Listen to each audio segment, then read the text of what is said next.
Η Ψιτάλια, ένα μικρό ακατοίκητο νησί στο Σαρονικό, δεν είναι τουριστικός προορισμός.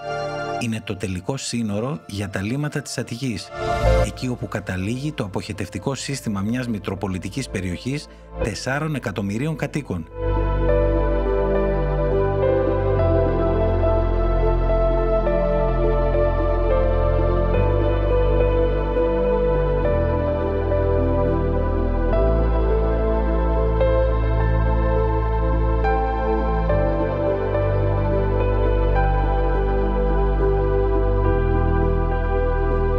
Σε αυτό το τεχνικό έργο καθαρίζεται το νερό που φεύγει από τα σπίτια, τις επιχειρήσεις και τα νοσοκομεία της Αθήνας πριν επιστρέψει στο φυσικό κύκλο.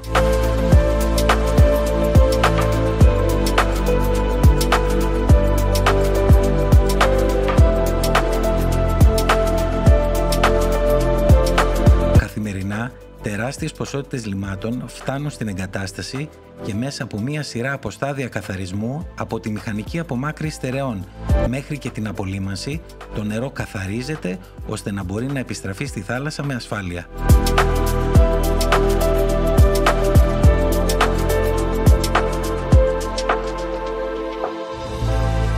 Ωστόσο, η τεράστια κλίμακα της μονάδας δεν είναι χωρίς συνέπειες. Παρά τις τεχνολογικές λύσεις, δεν είναι λίγες οι φορές που ανάλογα με τις καιρικές συνθήκες, κυρίως με νότιους ή νοτιοδυτικούς ανέμους, μια δυσάρεστη οσμή φτάνει μέχρι τις ακτές της Σαλαμίνας, αλλά και τα νότια προάστια της Αττικής.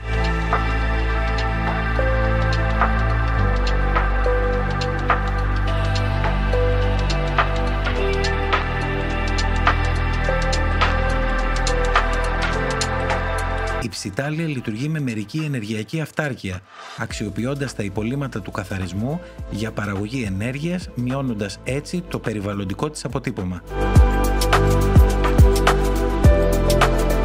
Παράλληλα, βρίσκονται σε εξέλιξη μελέτες για επαναχρησιμοποίηση του καθαρισμένου νερού σε αρδευτικές ή βιομηχανικές εφαρμογές.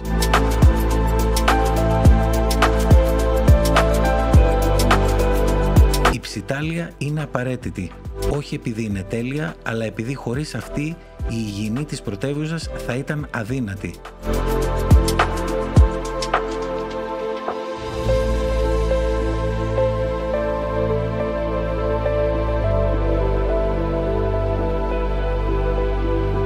Η πρόκληση είναι να συνεχίσει να λειτουργεί με τρόπο αποδοτικό και σεβαστό προς το περιβάλλον και τις ζωές των ανθρώπων γύρω της.